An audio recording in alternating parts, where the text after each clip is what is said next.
জীবনে পাপ হলো দুই প্রকার। পাপ কত প্রকার? পাপ হলো দুই প্রকার, একটা হলো কবিরা গুনাহ আর একটা হলো সগীরা। গুনাহে কবিরা আর গুনাহে সগীরা।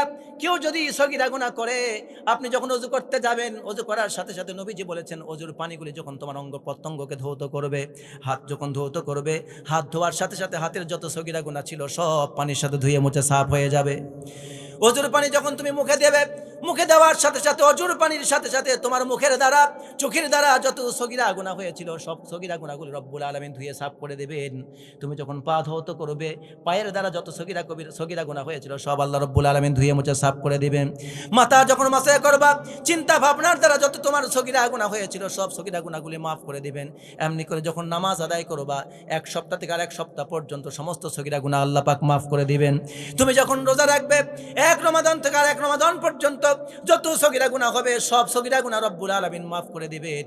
তুমি যখন হজ করতে যাবে, হজ করার বিনিময়ে সব সগীরা গুনাহগুলো মাফ হয়ে যাবে। যাকাত দিবে, সব সগীরা গুনাহগুলো মাফ হয়ে যাবে। দান করবে, সগীরা গুনাহগুলো মাফ হয়ে যাবে। সালাম দিবেন, সগীরা গুনাহ মাফ হয়ে যাবে। মানুষকে সৎ উপদেশ দিবেন, সগীরা গুনাহ মাফ হয়ে যাবেন। সৎ কাজের আদেশ করবেন, সগীরা গুনাহ মাফ হবে। অন্যায় কাজে নিষেধ করবেন, সগীরা গুনাহ মাফ হবে। মানুষকে সাহায্য করবেন, সগীরা গুনাহ মাফ হবে। কিন্তু আল্লাহ রাব্বুল আলামিন কোরআনের কোন জায়গায় বলেন নাই এমন একটা দান করলে, নামাজ পড়লে কবিরা গুনাহ মাফ হয়ে যাবে।